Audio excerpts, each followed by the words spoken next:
오늘 아침 뉴스의 맥을 짚어드리는 시간 뉴스연구소 경향신문 박순봉 기자, 김준일 평론가 나와 있습니다. 안녕하세요. 안녕하세요. 네, 어제 방송 들으신 분들은 아시겠지만 김현정 앵커가 감기로 조금 목소리도 안 나오고 해서 오늘 제가 하루 대신 진행을 맡게 됐습니다.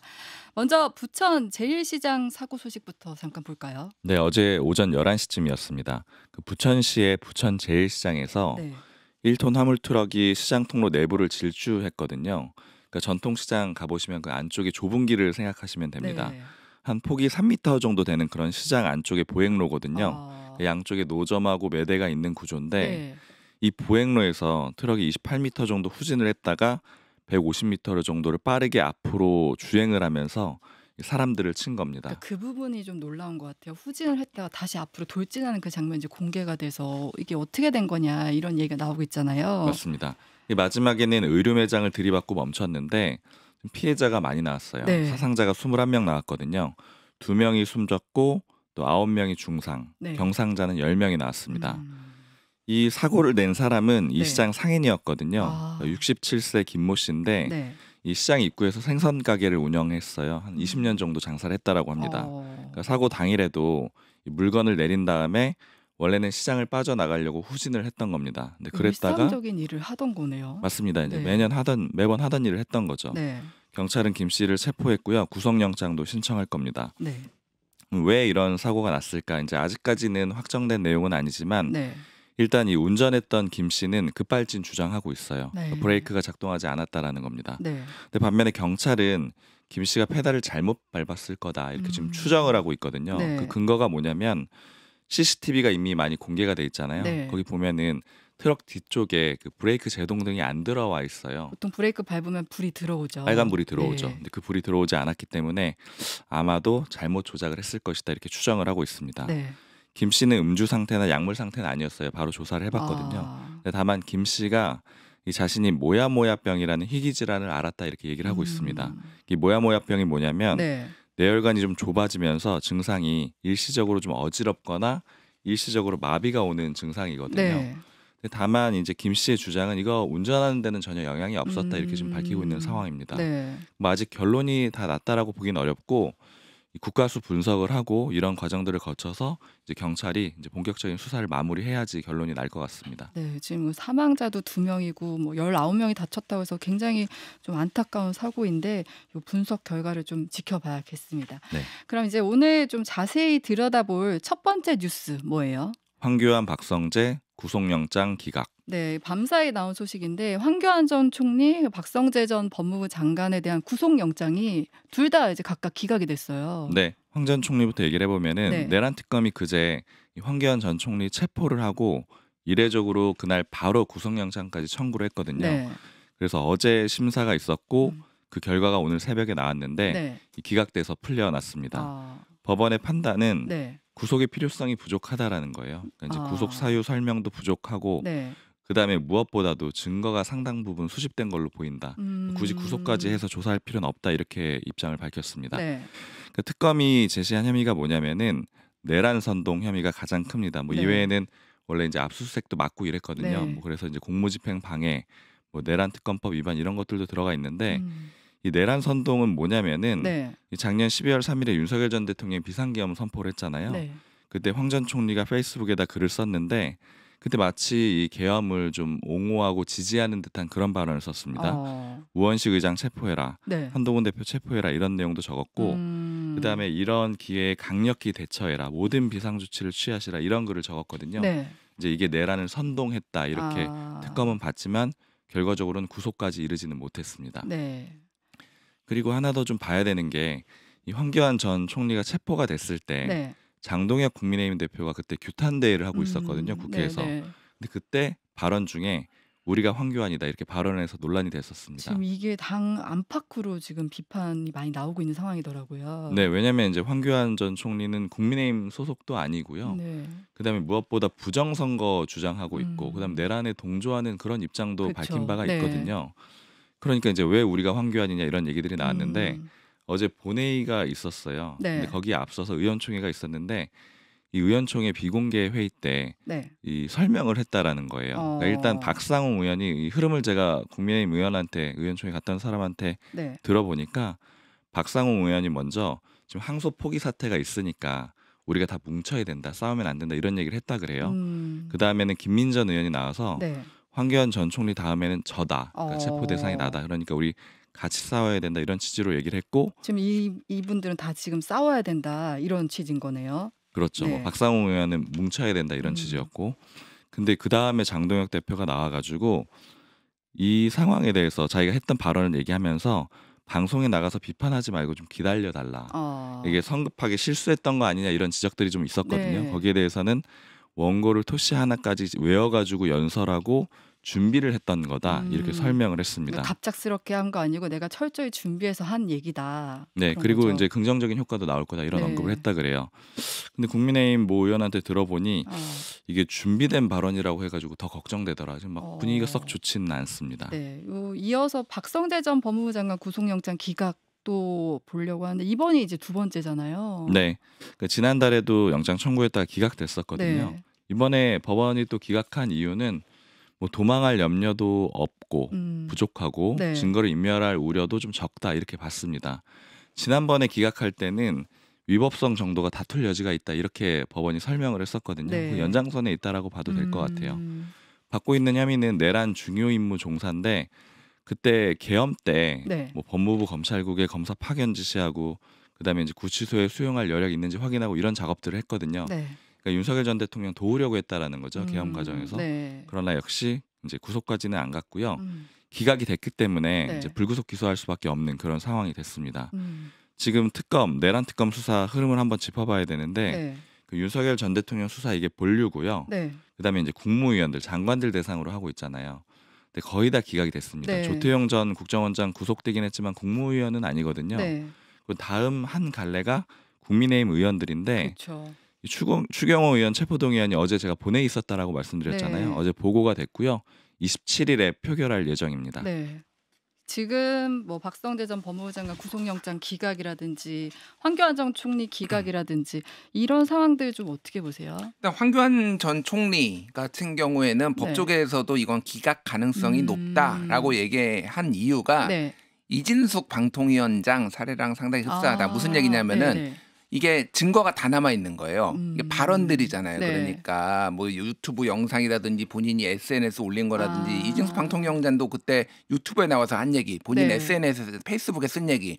그러니까 이거를 굳이 증거가 다 있는데 네. 추가로 해야 되냐, 뭐 증거 인멸의 가능성도 없다 이렇게 네. 본 거죠. 그래서 이거는 기각 가능성이 애초에 높았다 이렇게 보시는 게 맞을 것 같고. 박성재 전 장관 같은 경우는 두 번째 영장 기각이라. 그러니까요. 네. 그러니까 박성재 장관 같은 경우에는 이번에 좀 가능성이 좀 더 높은 거 아니냐. 왜냐하면 이제 한 달 이틀 정도 걸려서 이제 추가로 보강을 했는데 그 내용이 하나는 12월 4일에 안가회동이 있는데 그 안가회동 앞서 가지고 이제 검사로부터 권한 남용 문건 관련 이런 제목의 파일을 이제 들고 이제 들어갔다라는 거예요. 네. 근데 안가회동이 이제 소위 말해서 서로 위로하는 자리였다, 뭐 그쵸. 한탄하는 자리였다 이런 건데 그게 아니라 비상계엄이 왜 일어났는지 이런 거를 사후적으로 정당화하는 거를 네. 법조인들이 다 뭐예요? 법조인이었잖아요. 이상민 행안부 장관, 네, 뭐 네. 이왕규 법제처장, 법조인들끼리 법률비서관까지 다 이렇게 모여가지고 한 거 아니냐. 그러니까 이거는 증거인멸 우려도 있고 거짓말을 했다 이렇게 이제 한 거 네. 하나가 있고. 또 하나는 뭐 3,600명 정도를 수용할 수 있다라는 신용회 당시 교정본부장의 이제 보고 네. 뭐 이런 거를 다시 확인을 해서 이거는 뭐 조금 전에도 확인이 어느 정도 됐었는데 이제 저 보강해가지고 이것도 직권남 의무에 없는 일을 이제 직원들한테 시켰다, 직권남용 혐의 범죄 사실이다 이렇게 했어요. 네. 그래서 이게 조금 납득이 안 간다는 분들도 있는 게 네. 조태용 전 국정원장은 증거인멸 뭐 이런 가능성 때문에 구속이 됐잖아요. 네, 그렇죠. 그러니까 그 조태용 원장은 왜 됐냐면은 네. 그 내용입니다. 그 국회 보고 의무가 있어요. 네. 그러니까 지금 그 한동훈, 이재명 이런 정치인들이 이제 체포될 위기가 있다라는 거를 사전에 비상계엄 직전에 이미 들었는데 네, 네. 그거를 보고를 안 했다. 그러니까 국정원법 위반이다. 이거 내란 가담 혐의가 아니라 일단은 구속은 국정원법 위반으로 한 거거든요. 어쨌든 네. 그러면 그때 보고를 안 한 거는 맞는데 이것도 증거인멸의 우려가 있느냐. 현재는 다 알려진 사실인데. 네. 그러니까 뭐 현직 국정원장도 아니고 그러니까 이걸 어떻게 봐야 되느냐. 네. 물론 판사는 달라요. 두 사람의 판사는 다른데 뭐 그런 상황이에요. 그래서 조금 어쨌든 불구속 기소를 박성재 법무장관 할 가능성이 상당히 그쵸. 높아졌다. 네. 이렇게 보면 될 것 같고 황교안 전 총리 같은 경우에는 뭐 이게 조국 대표가 최근에 네. 언급을 한 건데 SNS에 구치소가 추워야 반성도 한다. 뭐 이런 아. 만평을 이제 SNS에 올렸어요. 이게 네. 무슨 얘기냐면은 1989년에 네. 그러니까 황교안과 고 노회찬 음. 의원이 경기고등학교 동기예요. 네. 근데 89년에 국가보안법 위반으로 노회찬 의원이 이제 당신은 의원은 아니었는데 네. 어쨌든 이렇게 감옥에 있는데 어떻게 지냈냐라고 황교안이 물어보니 노회찬이 서울 구치소로 옮겨 덜 춥고 괜찮다. 이에 대해서 황교안이 그게 문제다. 구치소 지을 때는 이렇게 따뜻하게 하면 안 된다. 좀 춥고 반성도 하지. 그 당시에 그 얘기를 했다는 거죠. 89년에 네. 이제 한 거를 조국 대표 위원장이 이제 돌려준 거예요. 아. 근데 이제 이게 구속이 이제 안 돼서 네. 약간 뭐 기가 빠졌다 이렇게 이제 비판한 게 뭐 이런 것 같고 네. 우리가 황교안이다. 장동혁 대표 예, 장동혁 발언. 대표 네. 이거는 지금 당내에서 아까 뭐 설명도 했지만 당내에서 계속 얘기 나오는데 연합뉴스에 이렇게 얘기를 했다라는 거예요. 그러니까 양쪽을 다 잡을 수 있다. 양쪽? 예, 네. 좌우를 다 잡을 수 있다. 아, 이 발언으로요? 그러니까 아니 네. 광주도 갔잖아요. 아, 최근에. 예, 그러니까 이렇게 정확하게 워딩을 했습니다. 연합뉴스에 네. 좌우로 균형을 맞춰가며 원을 넓혀가는 전략적 행보다. 아, 네. 그래서 광주 방문해서 5.18 묘역 참배하려고 했던 것도 네. 그리고 우리가 황교안이라고 한 것도 네. 이거 장동혁 대표가 보기에는 장동혁이 보기에는 쫙 넓게 다 잡을 수 있다. 근데 그게- 중도층 민심은 어떠해야 되나 이런 생각도 들어요. 아니 네. 뭐 본인이 그렇게 판단하시는 거야 자유인데 네. 광주 시민과 윤호개인을 같이 잡을 수 있다라는 거는 제가 보기엔 거의 망상 아닌가. 네. 뭐 솔직히 그런 생각은 드는데 어쨌든 뭐 그렇게 하시겠다고 하니 열심히 해보시면 될 것 같습니다. 네, 예. 요 뉴스는 혹시 박수문 기자 더 하실 말씀 있으신가요? 아니 뭐 당내에서 분위기가 굉장히 안 좋고 네. 그러니까 지금 원내 지도부는 이런 얘기들이 좀 흘러나오더라고요. 뭐냐면은 지금 여러 가지 여건의 실책 같은 것들이 일부 있다라고 국민의힘 보고 있어요. 뭐 네. 그 부동산 대책, 그다음에 지금 이번에 항소 포기 사태도 굉장히 좋은 운동장이라고 보고 있는데 네. 다만 이런 식의 이제 윤석열 전 대통령과 관련된 그러니까 좀 강경 보수층과 관련된 발언들이 나오면은 네. 다 깎아먹는다라는 거예요. 그래서 지금 스피커가 좀 많이 오염이 돼 있다. 그래서 반등의 기회가 좀 없다. 이런 좀 자조 섞인 목소리들이 있습니다. 네, 그럼 두 번째 뉴스로 넘어가 볼게요. 두 번째 뉴스는요. 법들의 전쟁. 법들의 전쟁. 오, 무슨 얘기예요? 여야가 이번에 검찰의 항소 포기 사태를 계기로 입법 전쟁을 벌이고 있습니다. 네. 민주당은 이제 몇 번 설명을 드렸었는데 검사 징계법을 이제 연내에 빠르게 추진하겠다라는 입장을 밝혔어요. 네. 민주당의 입장은 이 항소 포기 사태에서 검사들이 반발하는 게 네. 항명이고 국기문란이다 이렇게 보고 있거든요. 네. 그래서 지금 전략이 네. 검찰을 좀 집중적으로 공격을 하고 있습니다. 네. 그리고 여기에 동조하는 국민의힘도 같이 공격한다 이런 의미인데 네. 이 검사들을 파면할 수 있는 검사징계법 대체 입법에 착수를 했어요. 그러니까 이게 검사들은 일반 네. 공무원들이랑 좀 다르거든요. 그래서 네. 파면할 수가 없도록 돼 있습니다. 네. 그래서 이제 예전에 뉴스 보시면은 검사 탄핵한다 민주당이 이런 것들 추진했었는데 절차가 파면시키려면 헌재를 거쳐야 되는 거예요. 아, 복잡하네요. 네, 근데 이 절차를 일반 공무원처럼 바꿔가지고 네. 파면할 수 있도록 하겠다라는 거고요. 네. 김병기 원내대표가 직접 발의하겠다라고 했거든요. 그러니까 오늘 오전에 발의하고 올해 안에 처리하겠다라는 입장입니다. 원내대표가 발의하겠다고 했으면 그건 되게 의지가 강한 거죠. 네, 민주당 뭐 전체적으로 지금 이 문제는 뭐 강공으로 나가고 있고 또 이제 속도전을 낼 거고 또 의석수도 있기 때문에 처리가 된다고 봐도 무리가 없을 것 같아요. 네. 국민의힘은 공소취소 원천 차단법으로 맞섰거든요. 공소취소 원천 차단이요. 네. 네. 그러니까 항소 포기를 이렇게 했던 게 국민의힘이 봤을 때는 대통령실에 외압이 있었고, 그러니까 추정입니다. 네. 검찰에 시켰고, 그다음에 네. 이 목표는 이재명 대통령 진행 중인 사건 자체를 공소 취소시켜가지고 아예 재판을 못하도록 하게 하려는 그런 의도가 깔려 있다라고 보고 있거든요. 네. 그래서 이제 공소 취소를 원천 차단하는 법을 만들어가지고 네. 이재명 대통령의 그 재판을 받도록 차후에라도 받도록 하겠다라는 그런 얘기입니다. 네. 구체적으로는 형사소송법 개정하는 건데 이 검사가 1심 선고 전까지는 공소를 취소할 수 있도록 규정이 돼 있거든요. 네. 그러니까 재판부가 1심 선고만 안 하면 그 전에 검찰이 네. 그냥 공소 취소하면 이제 없던 일이 되는 거죠. 이 규정을 삭제하겠다라는 겁니다. 네. 다만 국민의힘은 의석이 적기 때문에 처리될 가능성은 역시 없다고 봐도 무방할 것 같습니다. 네, 지금 민주당은 검사징계법, 국민의힘은 공소취소 원천 차단법 이렇게 입법 전쟁을 하고 있는데 김준일 평론가 이거 어떻게 전망하세요?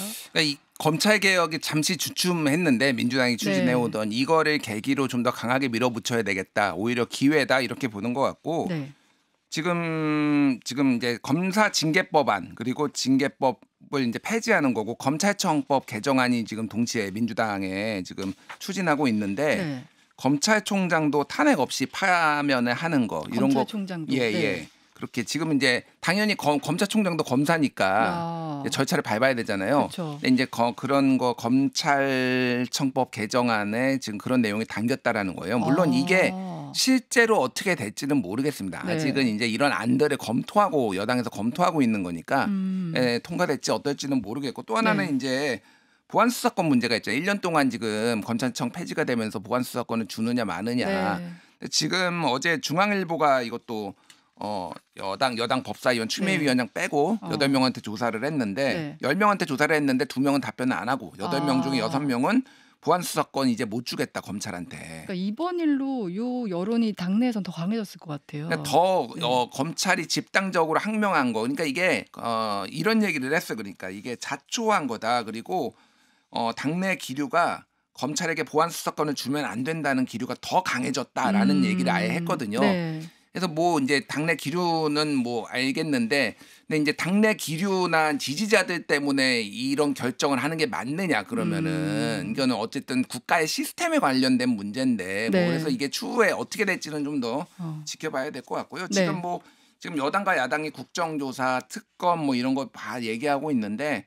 뭐 소수 야당의 서름이라고 해야 될까요? 소수 야당이요. 왜요? 아니 어떤 점 때문에? 우리가 하고 싶은 거 많은데 민주당이 아무것도 안 들어주고 있는 그런 상황이에요. 이게 그러니까 막 여론이 엄청나게 안 좋으면은 민주당도 뭐 이렇게 야당하고 조금 해볼 텐데 뒤에 이야기했지만은 여론 안 나쁜데? 그냥 우리가 하고 싶은 대로 해도 되겠는데 약간 여당이 이런 기류라서 뭘 할 수는 있을지 국정조사나 특검이나 뭐 대정부 질문을 할 수는 있을지 좀 의문입니다. 어떻게 요 법들은 여론의 동향이 좀 중요할 것 같다 하셨는데 이제 다음 얘기로 갈게 여론 얘기인 거죠.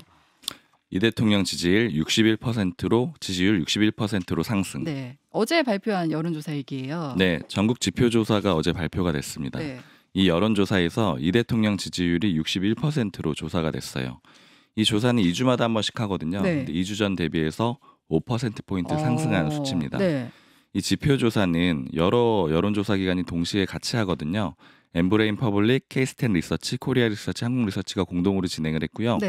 지난 10일부터 12일까지 1,004명 대상으로 조사를 했고 뭐 오늘 소개하게 될 모든 여론조사는 더 자세한 내용은 중앙선거 여론조사 심의위원회 홈페이지 보시면 됩니다. 부정평가는 29%로 나왔는데 직전 조사에서 35%였거든요. 그러니까 6%포인트 하락했습니다. 여론이 좀 좋아지는 거죠. 5%포인트 상승하고 부정평가는 6%포인트 하락하고. 모든 연령대에서 긍정평가가 부정평가보다 높았는데 특히 40대에서 높았거든요. 78%가 긍정평가가 나왔습니다. 그리고 어제 조사에서 또 주목이 됐던 거는 정당 지지도인데 민주당이 42%가 나왔거든요. 근데 국민의힘은 21%였습니다.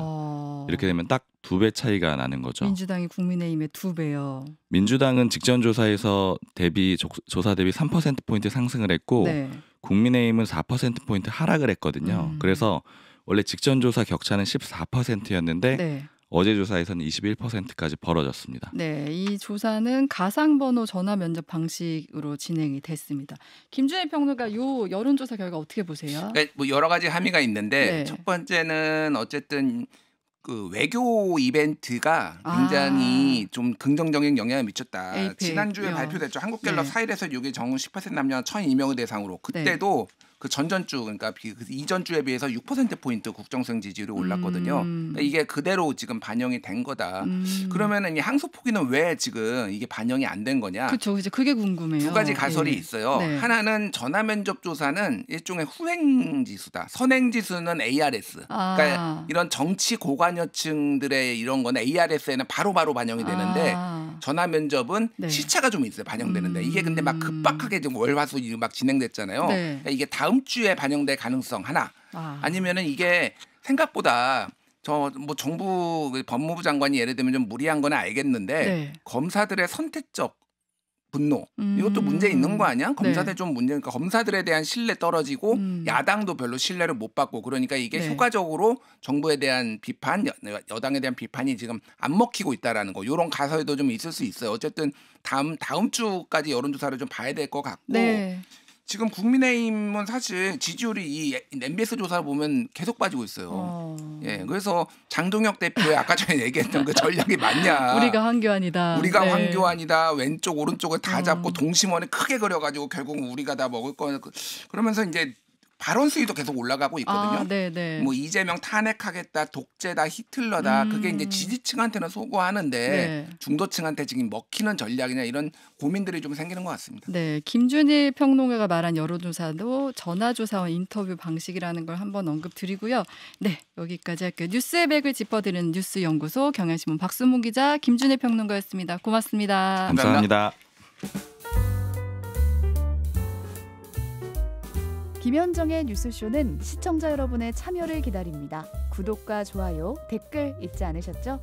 알림 설정을 해두시면 평일 아침 7시 10분 실시간 라이브도 참여하실 수 있습니다.